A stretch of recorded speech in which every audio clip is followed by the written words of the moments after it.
Assalamualaikum warahmatullahi wabarakatuh. Yang amat berhormat Datuk Petinggi Abang Johari Tun Openg, Ketua Menteri Sarawak, dan yang berhormat sekalian dan para hadirin sekalian. Sebenarnya saya tak sangka hari ini saya akan berdiri di sini untuk berucap dalam majlis mengenang pemimpin Sarawak. Disebabkan ucapan saya pada tahun lepas bagaimana Allahyarham Tok Nan memberi inspirasi ataupun impak kepada hidup saya. Dan saya sangat terharu dan mengucapkan terima kasih kepada para penganjur. Allahyarham Tan Sri Adnan Satem. Kita rakyat Sarawak semua kenal beliau, bukan?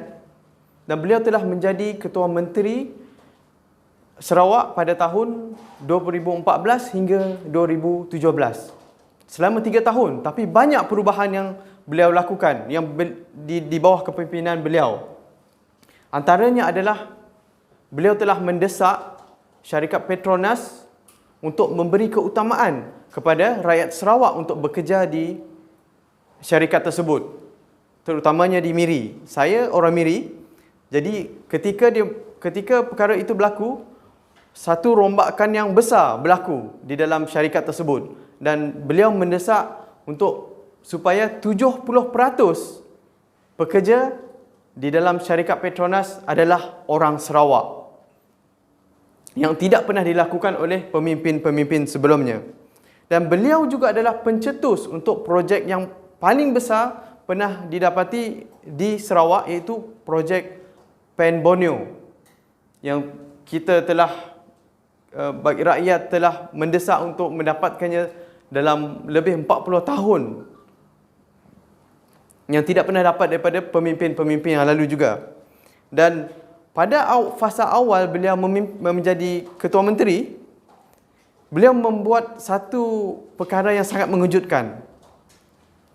Pada ketika itu, Ketua Pembangkang telah menjalani satu rawatan kerana menghidapi kanser.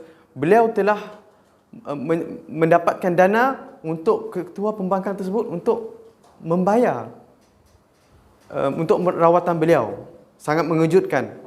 Dan Ketua Menteri kita sekarang pun sedang meneruskan perjuangan beliau untuk mendapatkan royalti petroleum yang bagi beliau adalah hak rakyat Sarawak. Dan kita telah berjaya. Kita berterima kasih kepada beliau kerana telah mencetuskan idea ini.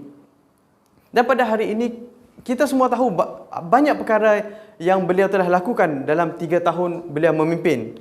Tetapi bagi saya, beliau telah memberi impak kepada kehidupan saya sejak sebelum beliau menjadi Ketua Menteri lagi pada tahun 2012. Sebelum itu, saya adalah seorang yang hidup tidak bertujuan, tidak ada tujuan, tidak ada visi, tidak ada misi pun. Hanya pergi kerja, bangun pagi, bersarapan dan menunggu setiap kali menunggu hujung bulan untuk mendapat gaji. Masa tu saja saya senyum. So dapat gaji, dan hari yang lain saya akan muram. Seperti orang yang tidak ada tujuan lah, tidak ada sesuatu yang memimpin dalam hidup saya. Pada tahun 2012, saya bekerja di Miri dan kami rakan sekerja bersama 2 orang lagi jurutera ada mesyuarat di Kuching. Dan kebetulan majikan saya adalah anak buah kepada Tok Nan, Allahyarham Tok Nan. Dan pada ketika itu beliau baru keluar daripada hospital kerana serangan jantung. Jadi majikan saya berniat hendak mengunjung beliau. Jadi saya dengan sahabat rakan sekerja lain menumpang majikan saya pada masa itu. Terpaksa ikutlah dengan rasa tidak rela, sebab saya tidak kenal pun siapa Tok Nan ni kan masa tu. Dan bila dah sampai, rumah dia agak jauh dan agak besar di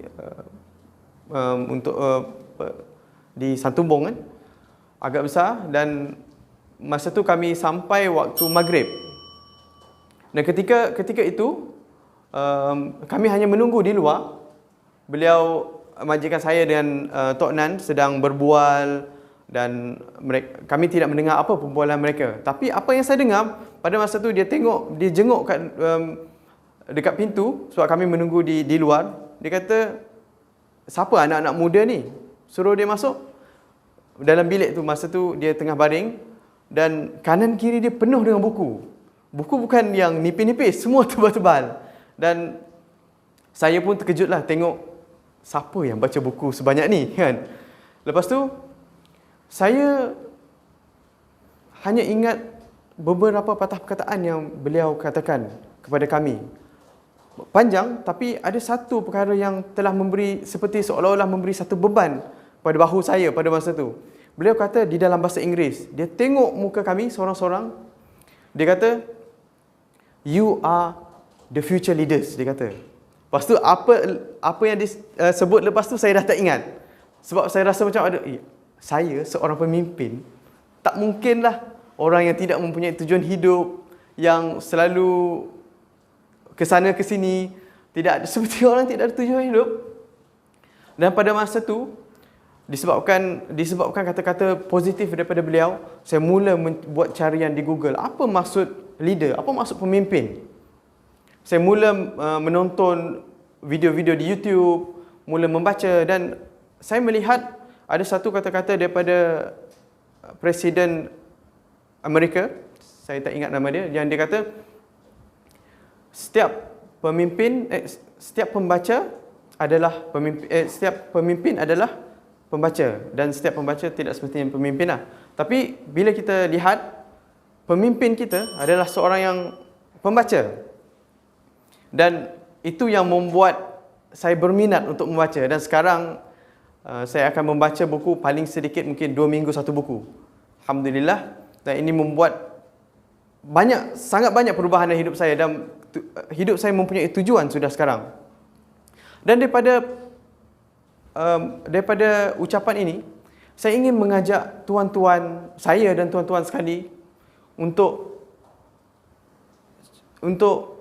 biasakan memberi ucapan yang positif kepada orang sekeliling anda. Sebab sekiranya kita tahu kuasa ucapan positif, terutamanya kepada anak-anak muda, ia akan merubah hidup mereka. Dan itu adalah harapan saya. Semoga ucapan saya ini akan memberi inspirasi kepada anda dan memberi pelajaran kepada anda. Sekian, terima kasih.